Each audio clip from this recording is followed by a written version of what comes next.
A mensagem chegou enquanto eu ainda estava de pijama, mexendo no celular sem muito objetivo. O nome do meu tio Cláudio apareceu na tela, e eu precisei piscar 2 vezes para ter certeza de que estava lendo certo.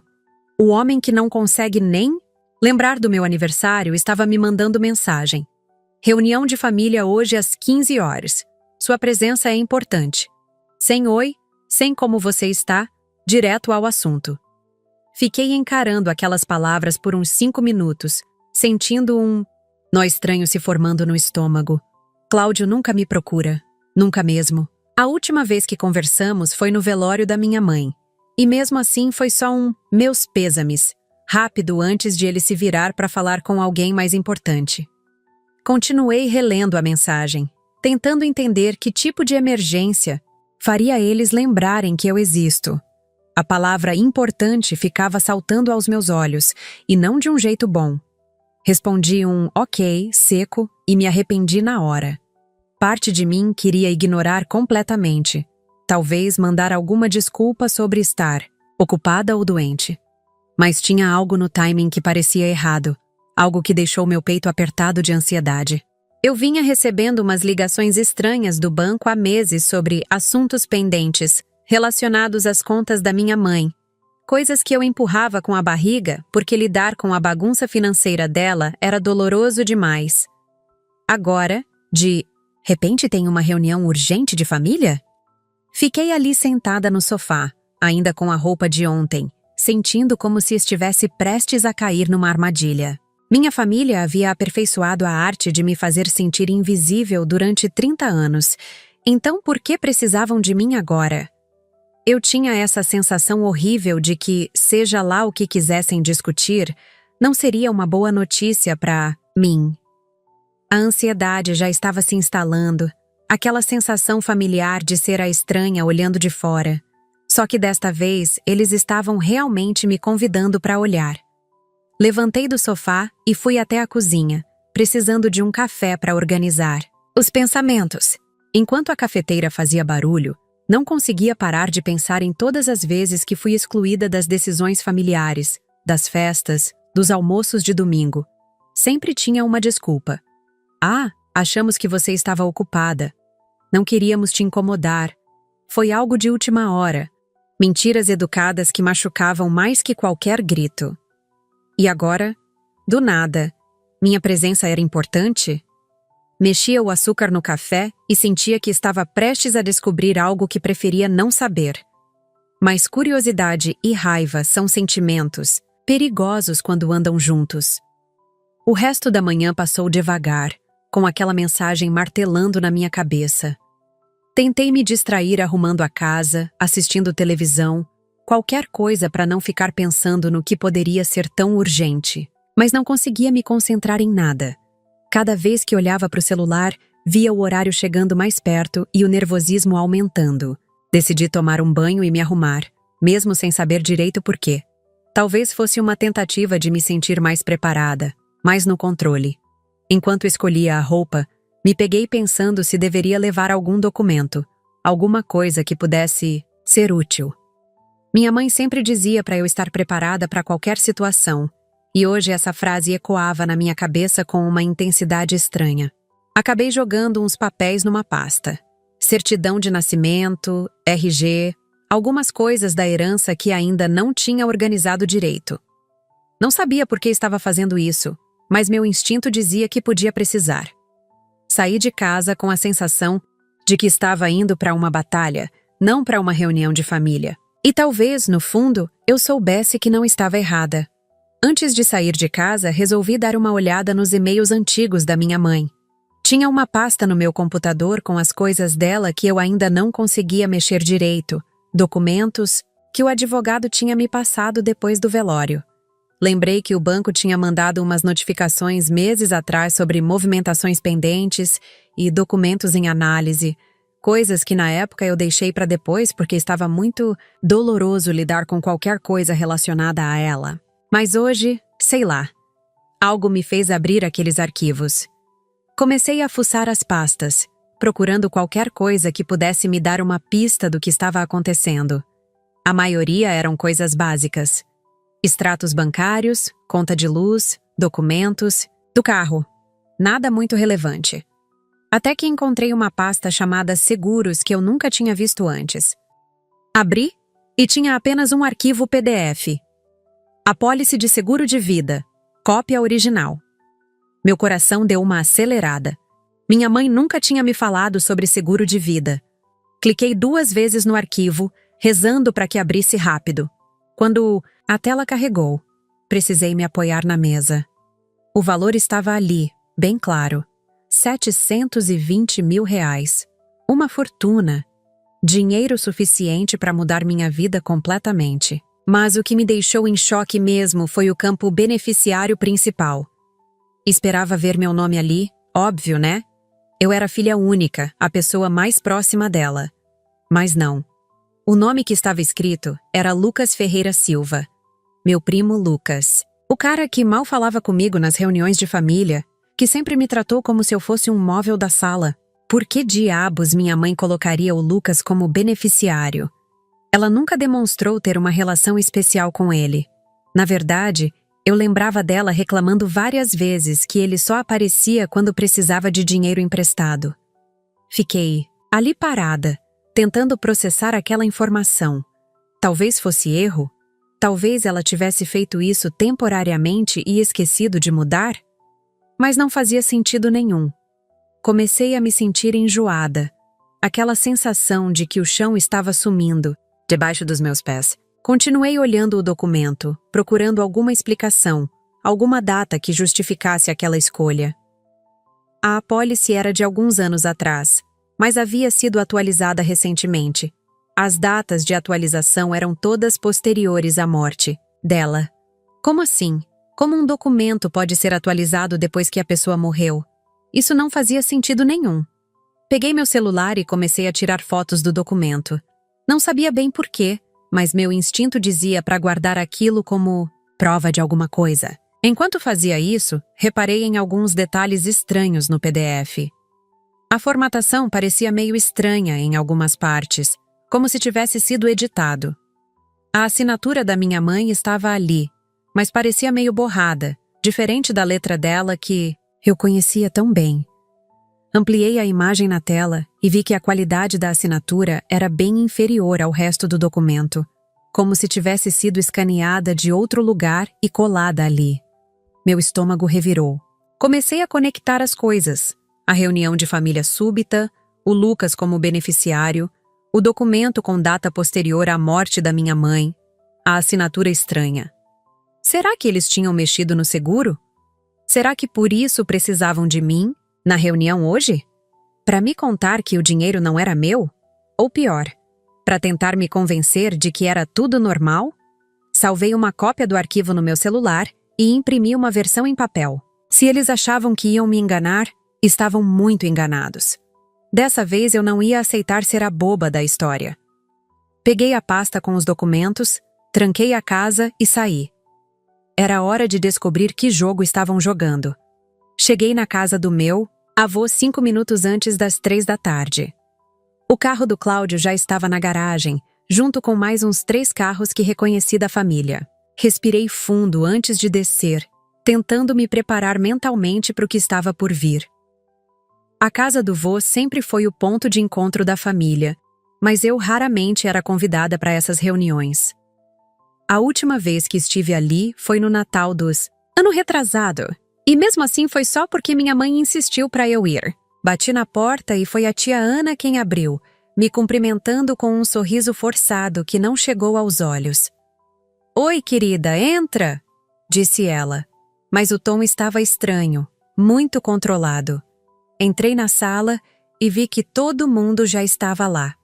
Cláudio, a esposa dele, o Lucas, a Natália, que tinha vindo de outro estado especificamente para essa reunião, e mais uns 2 primos que eu mal conhecia. Todos me olharam quando entrei, mas ninguém se levantou para me cumprimentar direito. Apenas uns ois secos e olhares que desviavam rápido. O clima estava pesado, tenso, como se todos estivessem ensaiados para alguma coisa. Meu avô estava sentado na poltrona dele, parecendo menor e mais frágil do que eu lembrava. Ele acenou para mim com um meio sorriso, e eu fui cumprimentá-lo com um beijo no rosto. "Senta ali, filha", disse ele, apontando para uma cadeira isolada no canto da sala. Claro, sempre no canto, sempre separada do grupo principal.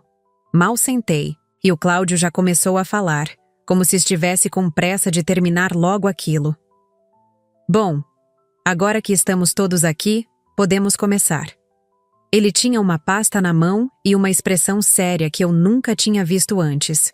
"Precisamos discutir algumas questões importantes sobre o patrimônio da família, especialmente sobre o terreno que pertencia à sua mãe." Meu coração disparou quando ele mencionou minha mãe. Então era sobre isso? Sobre propriedades? Mas por que todo mundo estava com essa cara de velório?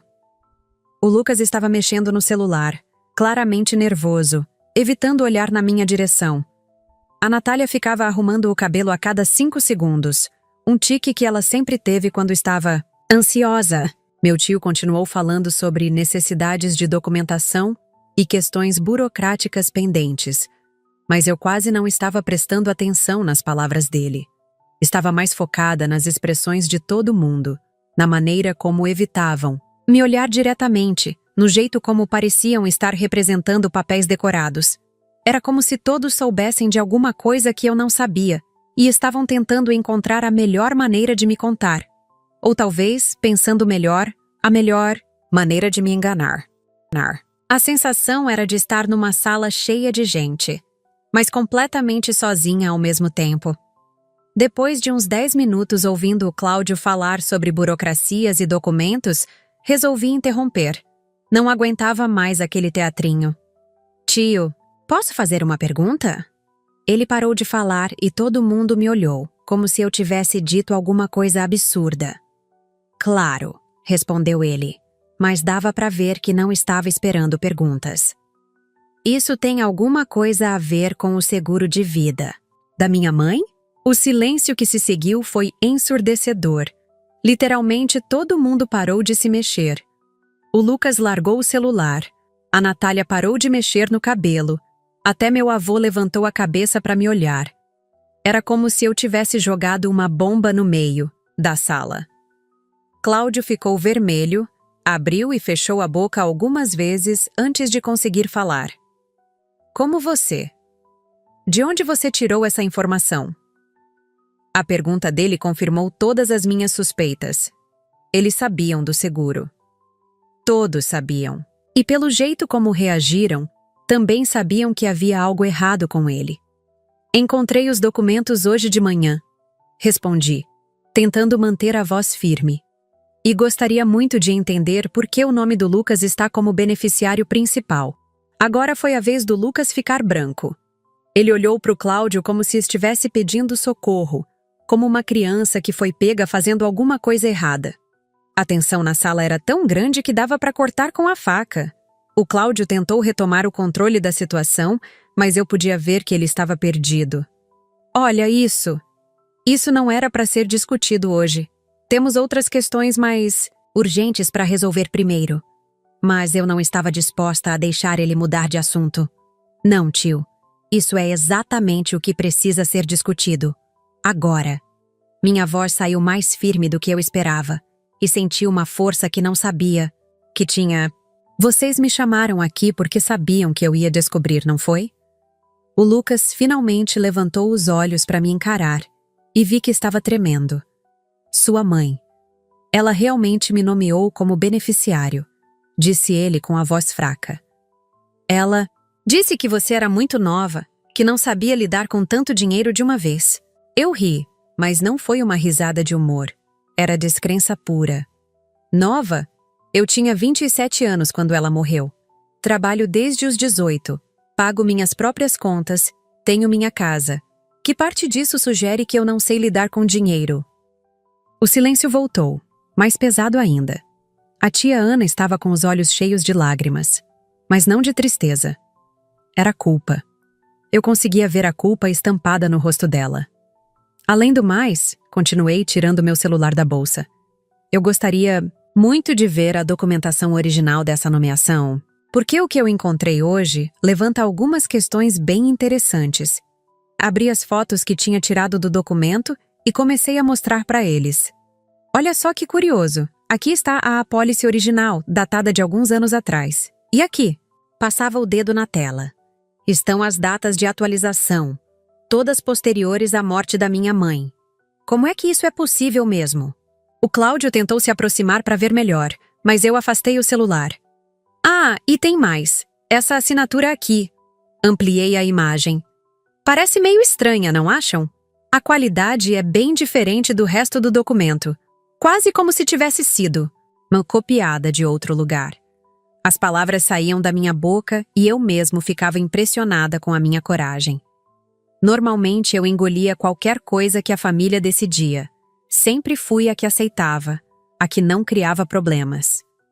Mas hoje era diferente. Hoje eu tinha provas. Lucas, você quer me explicar como minha mãe conseguiu assinar um documento depois de morrer? Ele abriu a boca, mas nenhum som saiu. Olhou para o pai dele, para o Cláudio, para qualquer pessoa que pudesse salvá-lo daquela situação. Mas todo mundo estava em silêncio, olhando para o chão. Ou melhor ainda, continuei, sentindo a adrenalina correndo nas veias. Vocês querem me explicar por que acharam que eu nunca ia descobrir? A Natália foi a primeira a tentar se defender. Você não entende como foi difícil pra gente também, disse ela com a voz chorosa. Quando sua mãe morreu, você sumiu. Não aparecia, não atendia telefone, não ajudou em nada com os procedimentos. Eu senti uma raiva subindo que quase me fez gritar. Eu sumi? Vocês me deixaram de fora de... tudo! O velório vocês quase nem me avisaram. Quando eu cheguei, já tinham decidido tudo, desde o caixão até o cemitério. Ninguém me perguntou nada. Levantei da cadeira. Não conseguia mais ficar sentada. E agora vem me dizer que eu sumi? Que eu não ajudei? Como é que eu ia ajudar? Se vocês fizeram questão de me excluir de tudo? O meu avô, que até então estava quieto, limpou a garganta. Menina, senta. Vamos conversar com calma. Mas eu não queria calma. Queria respostas. Não vou sentar. Não vou ficar calma. Vocês passaram 2 anos me fazendo acreditar que minha mãe não deixou nada pra mim, que eu tinha que me virar sozinha, que ela não pensou no meu futuro. E o tempo todo vocês sabiam que tinha 700 mil reais que eram meus por direito. Minhas mãos estavam tremendo, mas era de raiva, não de medo. Vocês não só roubaram meu dinheiro, vocês roubaram minha imagem da minha própria mãe. O Lucas finalmente desabou.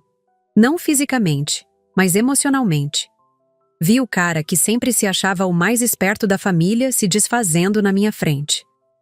Tá bom, ele disse passando as mãos no rosto. A gente achou que seria melhor assim.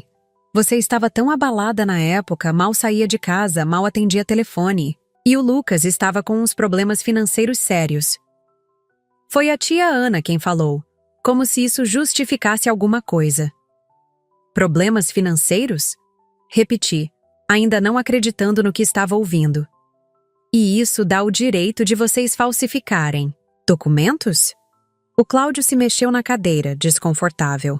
Não foi bem assim. Sua mãe tinha conversado sobre deixar uma parte pro Lucas também, por causa dos estudos dele, da faculdade. Mais mentiras. Onde está essa conversa documentada? Onde está o testamento? Onde estão as testemunhas? Eles se entreolhavam, procurando uma saída que não existia. Eu estava descobrindo que tinha uma força que nunca soube que possuía. Vocês pegaram a assinatura dela de outro documento e colaram no seguro. Isso tem nome: falsificação. A palavra ecoou na sala como um tiro. Falsificação, crime, cadeia. As consequências começaram a se desenhar nos rostos de todos eles. O meu avô tentou mediar a situação. Filha, eu sei que você está brava e tem todo o direito. Mas vamos tentar resolver isso em família, sem envolver outras pessoas. Outras pessoas. Ele estava falando da polícia, dos advogados, da justiça. Vô, isso não é uma briga de família. Isso é crime.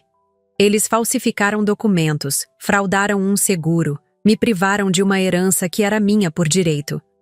Minha voz estava ficando cada vez mais firme.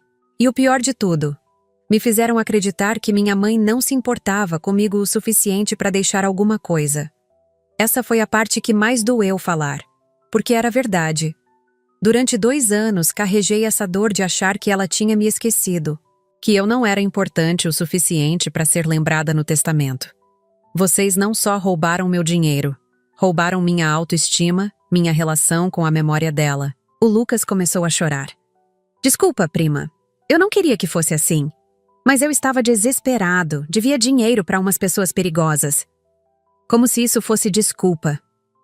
E você achou que a solução era roubar de mim?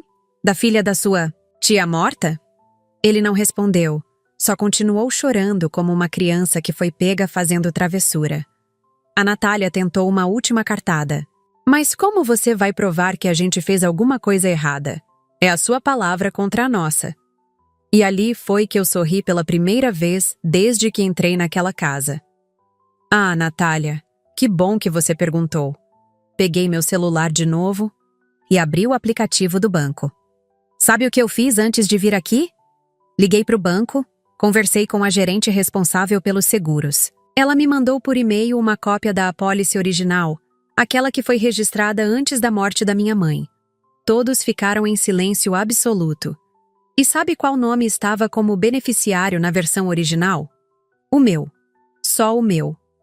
Mostrei a tela do celular para eles. Ela também me informou que houveram acessos à conta digital do seguro depois da data do óbito. Acessos feitos pelo computador do Cláudio, com o IP da casa dele. O rosto do meu tio ficou branco. E tem mais. Ela disse que a assinatura digital que autorizou a mudança foi escaneada de um documento de 2018, um contrato de reforma que minha mãe fez na casa dela. A mesma reforma que o Lucas ajudou a contratar. As peças do quebra-cabeça se encaixaram, na frente de todos. Eles tinham sido cuidadosos, mas não cuidadosos o suficiente. A tecnologia não mente. O silêncio que se seguiu foi devastador. Eu podia ver cada um deles processando o fato de que tinham sido pegos em flagrante. O Cláudio tentou balbuciar alguma coisa sobre mal-entendidos, mas as palavras não saíam direito. Lucas parou de chorar e ficou olhando para mim com uma expressão de pânico total. A tia Ana estava branca como um papel, e a Natália tinha parado completamente de falar, coisa que acontecia raramente.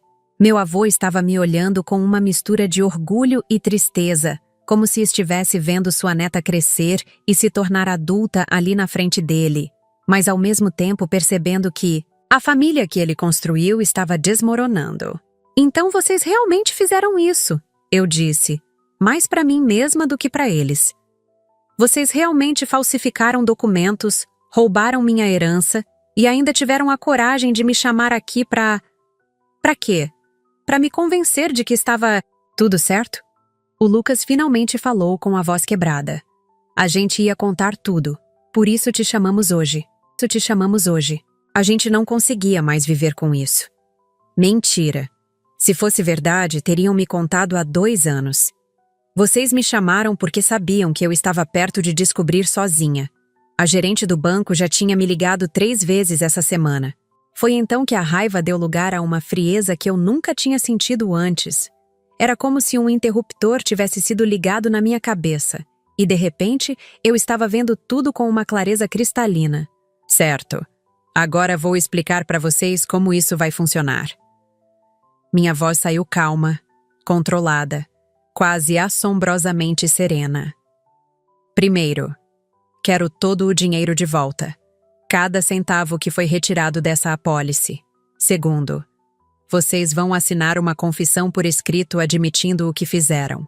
Terceiro, vão me ressarcir pelos 2 anos de terapia que tive que fazer achando que minha mãe não se importava comigo. O Cláudio tentou protestar. Filha, isso vai destruir a família toda. O Lucas pode ser preso. Eu posso perder meu emprego. Se isso vazar. E eu olhei para ele com a mesma frieza que sentia por dentro. Deviam ter pensado nisso antes de decidirem que eu era idiota o suficiente para nunca descobrir. A Mimi, levantei da cadeira e peguei minha bolsa. Vocês têm 48 horas para me procurar com uma proposta. Depois disso, vou direto para a delegacia com todas as provas que tenho. Caminhei em direção à porta, mas parei antes de sair. E só... Para ficar claro, nossa relação familiar terminou hoje. Não sou mais sobrinha de ninguém aqui, não sou mais prima, não sou mais nada. Vocês perderam esse direito quando decidiram me roubar. Saí da casa do meu avô com as pernas bambas, mas com uma determinação que nunca tinha sentido antes. Entrei no carro e fiquei ali parada por alguns minutos, tentando processar tudo o que tinha acabado de acontecer. Meu celular tocou 3 vezes enquanto eu dirigia para casa, mas não atendi. Sabia que era alguém da família tentando explicar melhor a situação, ou me convencer a pensar na família. Mas meu tempo de ser a compreensiva da história tinha acabado. Chegando em casa, fui direto para o computador e comecei a pesquisar advogados especializados em crimes financeiros. Precisava de alguém que entendesse de falsificação de documentos, fraude em seguros, essas coisas que eu nem sabia que existiam, até algumas horas atrás. Encontrei o escritório de uma advogada que tinha boas avaliações online e mandei um e-mail explicando resumidamente a situação. Anexei todas as fotos dos documentos e pedi uma consulta urgente. Ela respondeu em menos de 1 hora. Caso com evidências sólidas. Posso recebê-la amanhã às 9h. Era exatamente o que eu precisava ouvir. Pela primeira vez em 2 anos, senti que tinha alguém do meu lado. Passei o resto da noite organizando todos os documentos que tinha, fazendo uma linha do tempo dos acontecimentos, preparando tudo para a reunião do dia seguinte. O telefone não parou de tocar a noite toda. Primeiro foi a tia Ana, chorando, pedindo para eu pensar melhor sobre as consequências do que estava fazendo. Depois foi a Natália, tentando me convencer de que famílias resolvem problemas em casa, não na justiça. Por último, foi o próprio Lucas, soluçando no telefone, dizendo que ia me devolver tudo, que não precisava envolver advogados. Mas eu não estava mais interessada em conversas. Cada ligação que eu recebia só confirmava que tinha tomado a decisão certa. Se eles estavam tão desesperados para me convencer a não ir atrás dos meus direitos, era porque sabiam muito bem que tinham cometido um crime. Desliguei o telefone fixo da tomada e coloquei o celular no silencioso. Precisava de silêncio para pensar, para planejar os próximos passos. Fiz um chá, sentei na varanda e comecei a pensar em tudo o que tinha acontecido nos últimos 2 anos. Quantas vezes me senti culpada por não conseguir superar a morte da minha mãe mais rápido? Quantas vezes achei que era fraca, que era problemática, que não conseguia seguir em frente porque ela não tinha deixado nada para mim? Agora eu sabia que não era nada disso. O problema nunca fui eu. O problema foi que eu estava lidando com o luto e com uma traição ao mesmo tempo, só que não sabia da traição. A reunião com a advogada foi melhor do que eu esperava. Ela analisou todos os documentos que levei e foi bem direta. Você tem um caso sólido: falsificação de documento, estelionato, apropriação indébita. Só com as evidências que você trouxe já dá para abrir processo criminal e civil. Perguntei quais seriam as consequências para eles, e ela não poupou detalhes. Dependendo do valor envolvido e da comprovação da premeditação, pode dar de 2 a 6 anos de prisão, para cada um que participou ativamente, além da obrigação de ressarcimento integral com juros e multa. Era pesado, mas era justo. Eles tinham mexido com mais de R$500 mil. Não era brincadeira. O que a senhora acha que devo fazer? Perguntei. Primeiro, vamos notificar extrajudicialmente todos os envolvidos, dando um prazo para restituição amigável. Se não resolverem, partimos para o processo. Assinei a procuração ali mesmo. Saí do escritório dela, sentindo que finalmente tinha alguém competente cuidando do meu caso. Não era mais só eu contra eles. Era a justiça do meu lado. No caminho de volta para casa, parei num café e fiquei pensando sobre como minha vida tinha mudado em 24 horas. Ontem eu era a sobrinha esquecida que vivia achando que não importava para ninguém. Hoje, eu era uma mulher lutando pelos seus direitos com todas as ferramentas que a lei oferecia. O primeiro retorno veio no dia seguinte. Era uma mensagem do Cláudio. Podemos conversar? Queremos resolver isso da melhor forma possível. Encaminhei a mensagem para minha advogada e perguntei como proceder. Ela disse que toda comunicação a partir de agora deveria passar por ela. Mandei um único retorno para o Cláudio. Qualquer proposta deve ser feita através da minha advogada. Segue o contato. E bloqueei o número dele. Fiz a mesma coisa com todos os outros números da família. Se queriam resolver, que fizessem direito, com advogado, documentos, nada de conversinha de família. Porque família, para mim, eles deixaram de ser no momento que decidiram me enganar. Passei o resto da semana numa tranquilidade estranha. Era como se um peso gigantesco tivesse saído das minhas costas. Não precisava mais fingir que gostava deles. Não precisava mais aceitar desfeitas em silêncio. Não precisava mais ser a compreensiva da situação. Pela primeira vez em muito tempo, estava dormindo bem à noite. Minha advogada me ligava todo dia com atualizações. Eles procuraram outro advogado. Estão tentando negociar. Querem saber se você aceita parcelamento. Eu respondia sempre a mesma coisa.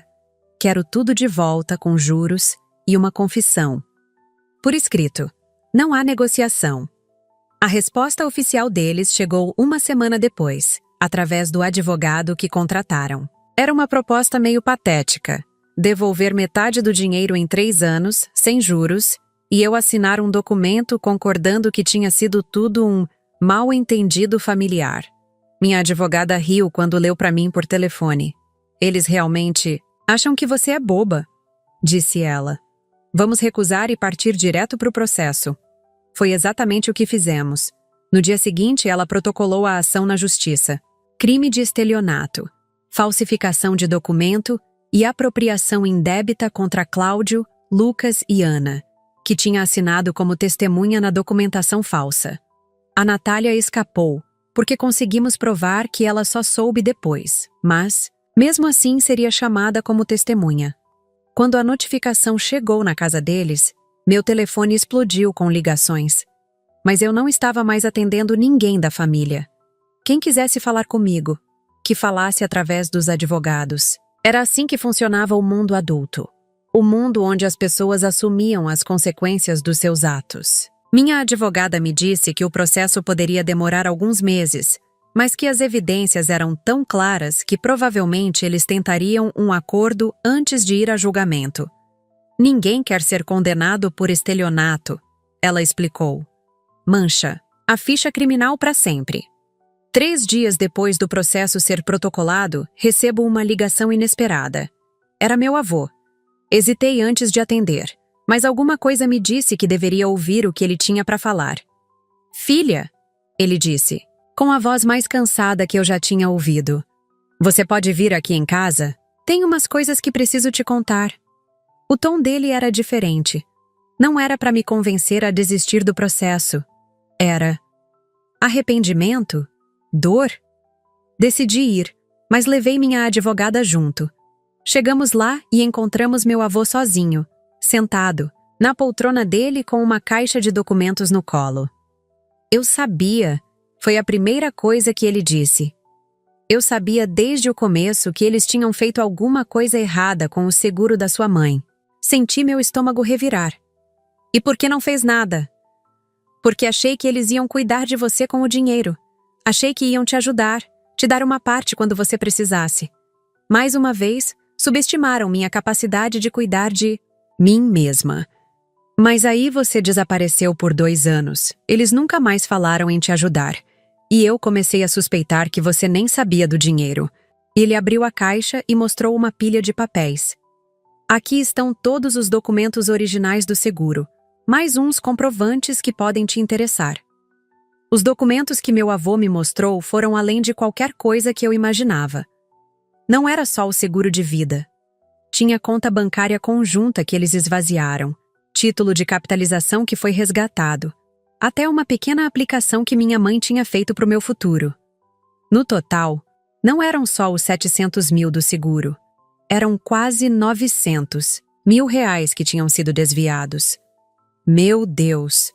Minha advogada sussurrou enquanto folheava os papéis. Isso muda tudo. Não é mais só estelionato simples, é organização criminosa. Meu avô continuou falando, como se precisasse se confessar.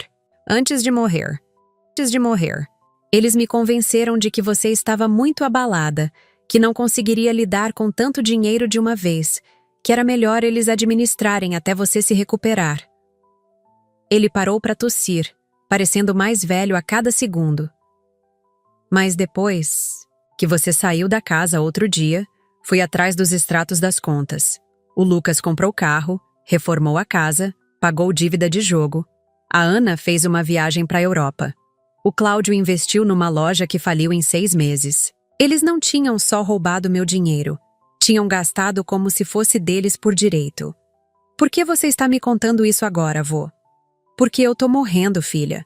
Câncer no pulmão. Tenho uns 3 meses, talvez menos. O mundo parou, por alguns segundos. E não quero morrer sabendo que deixei essa injustiça acontecer. Saímos da casa do meu avô com material suficiente para transformar um processo simples numa investigação federal. Minha advogada estava quase eufórica com as possibilidades legais, mas eu estava devastada emocionalmente. Meu avô estava morrendo e eu ia passar os últimos meses da vida dele processando a família. Mas, ao mesmo tempo, ele mesmo tinha me dado as ferramentas para fazer justiça. Era como se estivesse tentando compensar 2 anos de omissão. No carro, enquanto voltávamos para a cidade, minha advogada me explicou as implicações dos novos documentos. Com isso aqui, podemos pedir bloqueio judicial de todos os bens deles. Casa, carro, conta bancária, tudo. Até recuperarmos o valor integral. Era muito poder nas minhas mãos. Poder de destruir a vida financeira de pessoas que um dia foram minha família. Mas eles tinham feito exatamente isso comigo. Só que de forma mais cruel, porque me fizeram acreditar que eu não importava. Que mundo você tem que fazer isso? Perguntei para ela. Não o que você quer. O que você tem direito, ela respondeu. E estava certa. Não era sobre vingança. Era sobre justiça. Era sobre recuperar o que sempre foi meu e que me foi negado. Através de mentiras e falsificação. No dia seguinte, ela protocolou uma emenda à ação original, incluindo todos os novos crimes descobertos e pedindo o bloqueio preventivo dos bens dos envolvidos. A guerra estava oficialmente declarada. A reação deles ao bloqueio judicial foi imediata e desesperada. Em 24 horas, todos os bens foram congelados. Contas bancárias, veículos, até a loja do Cláudio teve as portas lacradas pela justiça. Minha advogada me ligou rindo. Eles estão em pânico total. O advogado deles já ligou 3 vezes oferecendo acordo integral. Mas eu não queria mais acordo. Queria que a justiça seguisse seu curso até o final. Queria que eles entendessem que ações têm consequências. Que não dá para simplesmente roubar alguém e depois pedir desculpas quando é pego. O Lucas apareceu na porta da minha casa naquela mesma noite, desesperado. Eu nem abri a porta direito. Conversei com ele pelo interfone. Prima, por favor, pelo menos me escuta. Eu tô com 2 filhos pequenos. A casa foi bloqueada. Não consigo nem sacar dinheiro para comprar comida. E eu senti. Nada. 2 anos atrás, eu teria ficado com dó, teria cedido. Teria encontrado uma forma de ajudar. Mas agora eu sabia que ele tinha pensado nos filhos dele antes de pensar em mim quando roubou meu dinheiro. Lucas, você devia ter pensado nas crianças antes de falsificar documentos, respondi pelo interfone. Fala com seu advogado. É a única pessoa autorizada a negociar comigo. Ele ficou ali na porta por mais de 1 hora, tentando me convencer, mas eu não cedi. Não era mais meu problema. Ele que se virasse como eu tive que me virar durante 2 anos. A situação da família começou a vazar na cidade pequena onde meu avô morava. Numa cidade de 50 mil habitantes, escândalo financeiro envolvendo família tradicional vira notícia rapidinho. Minha advogada me disse que isso era bom para o nosso caso. Pressão social ajuda em acordos. Eles vão querer resolver logo para não virar assunto de todo mundo. Mas eu subestimei o quanto isso me afetaria também. Comecei a receber mensagens de conhecidos da família, alguns me apoiando, outros me criticando por destruir a própria família. A que mais me marcou foi de uma prima distante. Sua mãe ficaria triste de ver você fazendo isso com as pessoas que ela amava. Isso me fez repensar muita coisa. Será que minha mãe realmente ficaria triste? Ou será que ela ficaria orgulhosa de ver que eu finalmente aprendi a me defender? Resolvi ir no cemitério conversar com ela, coisa que não fazia há meses. Fiquei lá sentada na grama ao lado do túmulo, contando tudo o que tinha acontecido, pedindo algum tipo de sinal de que estava fazendo a coisa certa. E foi ali, enquanto limpava as folhas secas da lápide, que encontrei uma cartinha plastificada escondida atrás da pedra. Era da letra da minha mãe.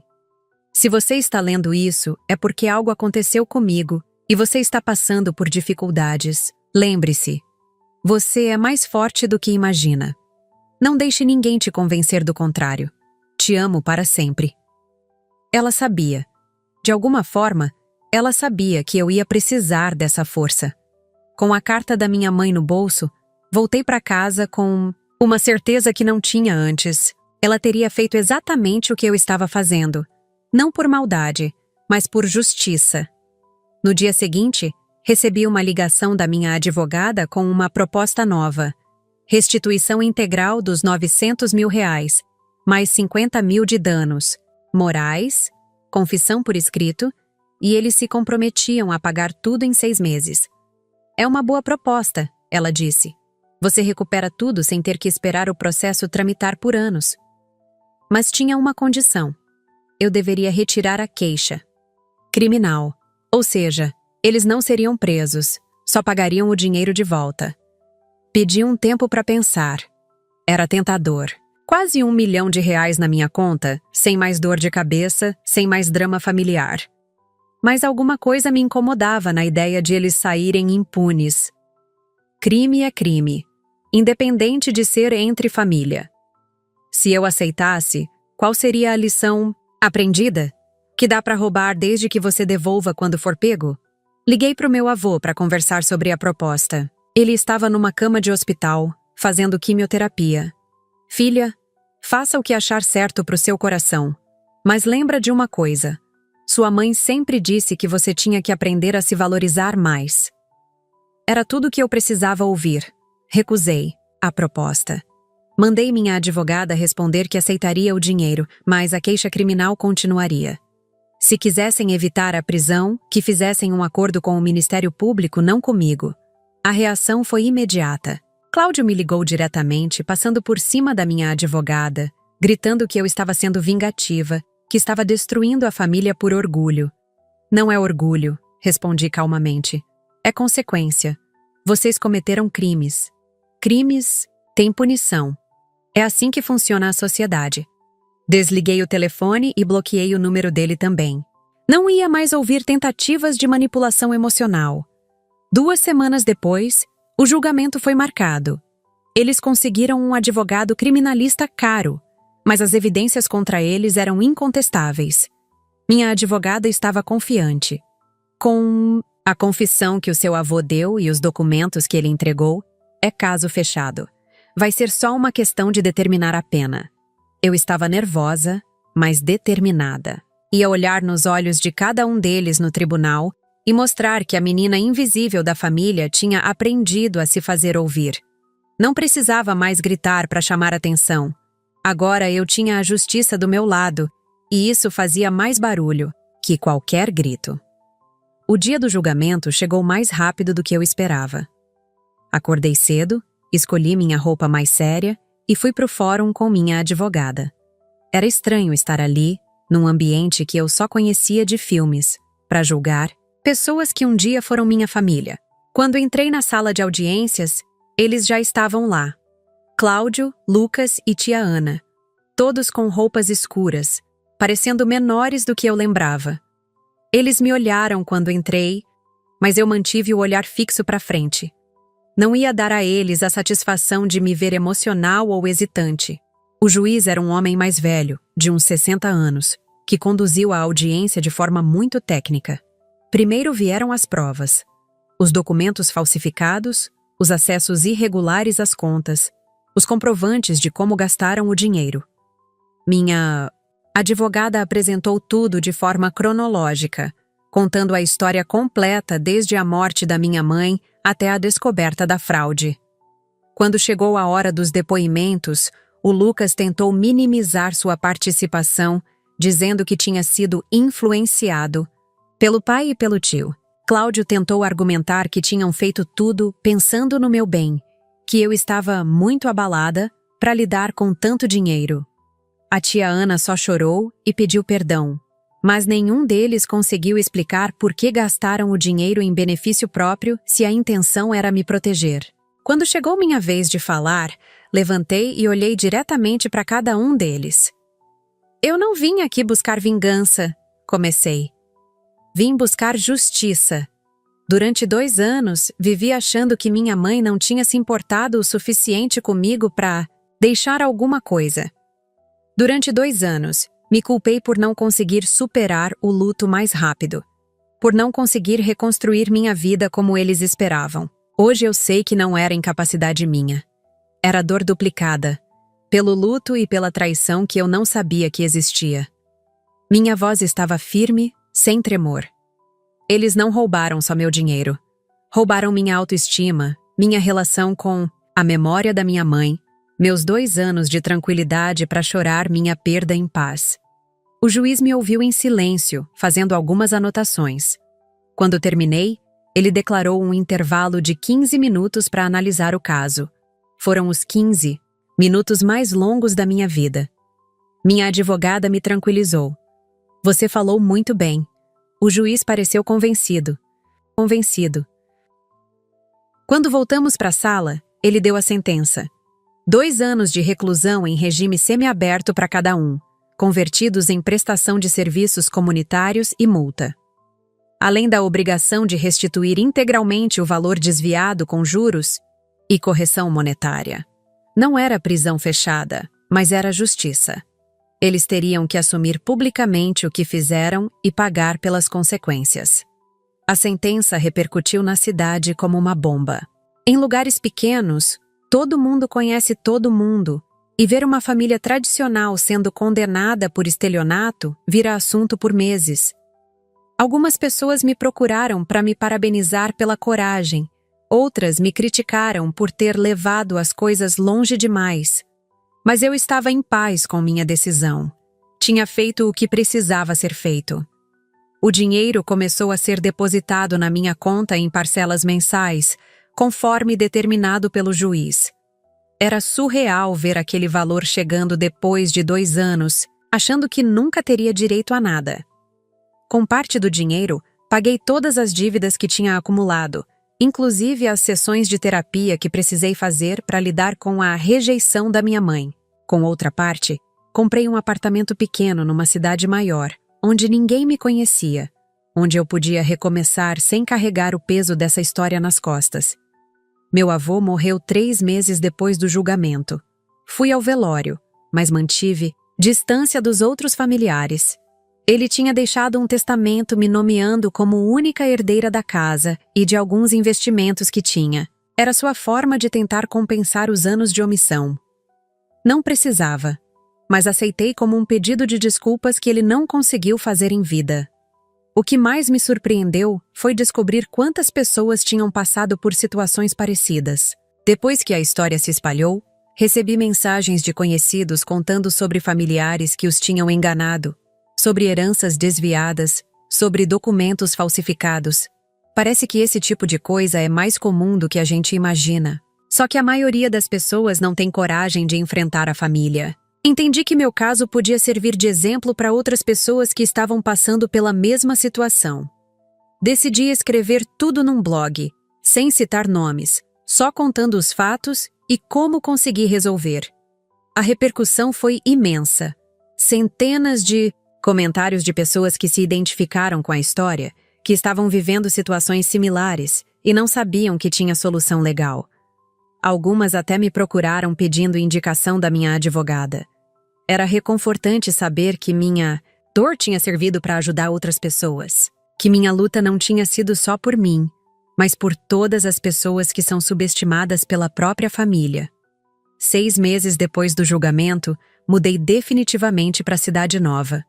Não por vergonha ou medo, mas porque queria construir uma vida onde fosse conhecida pelo que sou, não pelo que aconteceu comigo, onde fosse respeitada pelo meu valor, não tolerada por obrigação familiar. Na cidade nova, consegui um emprego numa empresa de contabilidade. Era irônico. Depois de ter sido enganada com documentos falsificados, acabei trabalhando justamente com documentos e números. Mas era bom. Me sentia útil, competente, valorizada pelos colegas.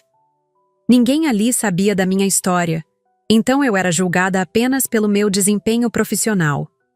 Aos poucos, fui fazendo amizades verdadeiras, baseadas em afinidade e respeito, mútuo, não em obrigação sanguínea.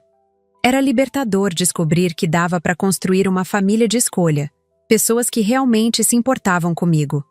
Durante o primeiro ano na cidade nova, não tive nenhum contato com os familiares condenados. Eles cumpriram a prestação de serviços comunitários em silêncio e pagaram todas as parcelas em dia. Imaginei que fosse assim mesmo, cada um seguindo sua vida, sem intercessão. Mas um dia recebi uma carta manuscrita do Lucas. Ele dizia que estava fazendo terapia, que tinha entendido a gravidade do que fizeram, que não esperava perdão, mas queria que eu soubesse que estava genuinamente arrependido. A carta era diferente das tentativas anteriores de manipulação. Parecia sincera, mas mesmo assim, não respondi. Arrependimento era bom para a consciência dele. Não mudava nada para mim. O que realmente me marcou aconteceu no segundo aniversário da morte da minha mãe. Fui visitá-la no cemitério, como tinha virado tradição, e encontrei flores frescas no túmulo. Flores que eu não tinha colocado. Havia um cartãozinho. De uma filha que aprendeu que amar não significa aceitar qualquer coisa. Que se defender não é ser má pessoa. Que ter limites é saudável. Não estava assinado, mas suspeitei que fosse de alguma das pessoas que tinham lido meu blog e se identificado com a história. Era reconfortante saber que minha experiência tinha tocado alguém de forma positiva. Sentei ali, ao lado do túmulo, e conversei com minha mãe como sempre fazia. Contei sobre a vida nova, sobre o trabalho, sobre as amizades que estava construindo. E pela primeira vez desde que ela morreu, senti que ela estava orgulhosa de mim. Não por ter processado a família, mas por ter aprendido a me valorizar. Por ter descoberto que eu merecia respeito e que não precisava aceitar migalhas de afeto de ninguém. Era essa a lição mais importante de toda essa história. Que amor verdadeiro não humilha, não diminui, não engana. Que família de verdade protege, não ataca nas horas difíceis. 3 anos depois de tudo ter começado, minha vida estava completamente diferente. Tinha sido promovida no trabalho, namorava um cara que me tratava como prioridade, não como opção, e tinha construído um círculo social sólido e saudável. O dinheiro do seguro estava rendendo numa aplicação conservadora, me dando segurança financeira que nunca tive antes. Mas o mais importante era a paz interior que tinha conquistado. Não acordava mais com aquela sensação de inadequação, de não ser boa o suficiente, de sempre estar devendo alguma coisa para alguém. Tinha aprendido que limites são necessários e que dizer não é um direito, não uma grosseria. Um dia, arrumando os papéis antigos para uma mudança, encontrei uma pasta que não lembrava de ter guardado. Era da época em que estava organizando as coisas da minha mãe. Dentro tinha uma carta que ela tinha escrito para mim, que nunca encontrei antes. A carta estava datada de poucos meses antes da morte dela. Minha filha querida, começava. Se você está lendo isso, é porque algo aconteceu comigo e você está precisando de força. Quero que saiba que sempre fui orgulhosa da mulher que você se tornou, mesmo quando você duvidava de si mesma. As lágrimas começaram a escorrer, antes mesmo de eu terminar a primeira linha. Sei que nossa família às vezes não te trata com o respeito que merece, continuava a carta. Sei que você se sente invisível, inadequada, como se não fosse boa o suficiente. Mas isso diz mais sobre eles do que sobre você. Você é minha maior alegria, minha maior conquista. Você é inteligente, forte, capaz de qualquer coisa que decidir fazer. A carta continuava por 2 páginas, contando memórias que só nós duas compartilhávamos, reafirmando o amor dela por mim, me encorajando a ser corajosa quando a vida exigisse coragem. Não deixe ninguém te convencer de que você vale menos do que vale. Não aceite migalhas de amor de quem deveria te dar o banquete inteiro. E se algum dia você precisar escolher entre ser amada e ser respeitada, escolha sempre o respeito. Amor sem respeito é manipulação. Ela terminava dizendo: confio em você para tomar as decisões certas, mesmo quando forem difíceis. Mesmo quando doer. Mesmo quando te fizerem sentir como a vilã da história. Coragem não é não ter medo. É fazer o que precisa ser feito, apesar do medo. Era como se ela soubesse que um dia eu ia precisar daquela força toda. Como se ela tivesse previsto que eu ia ter que lutar pela minha dignidade. A carta era a confirmação final de que eu tinha feito tudo certo. Hoje, 5 anos depois de tudo ter começado, tenho uma vida que minha mãe ficaria orgulhosa de ver. Casei com um homem que me trata como prioridade.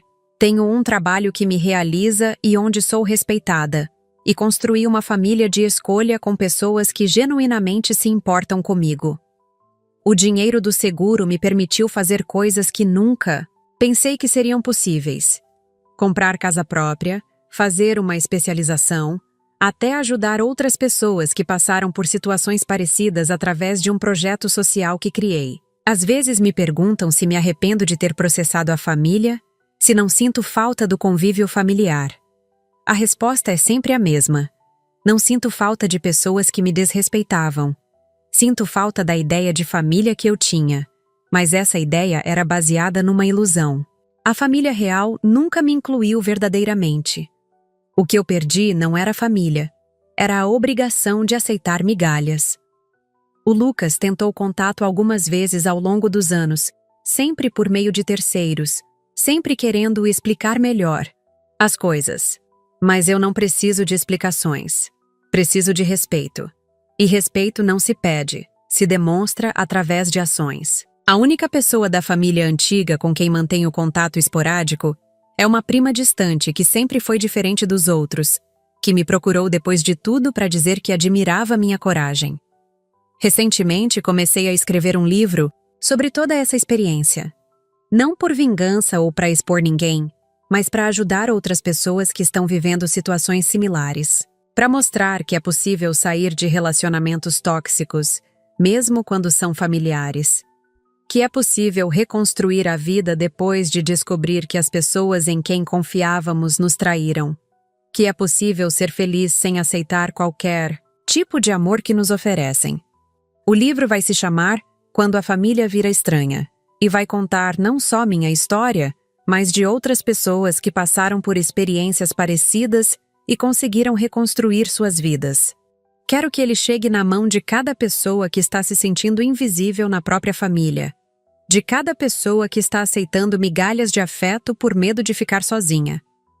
Quero que elas saibam que às vezes ficar sozinha é melhor do que estar mal acompanhada. E que quando você aprende a se valorizar, atrair pessoas que também te valorizam. Hoje eu sei que minha mãe não me deixou apenas um seguro de vida. Ela me deixou a maior herança possível, a certeza de que eu sou capaz de lutar por mim mesma. E isso ninguém nunca mais vai conseguir tirar de mim. Essa é minha história. E ela ainda está sendo escrita.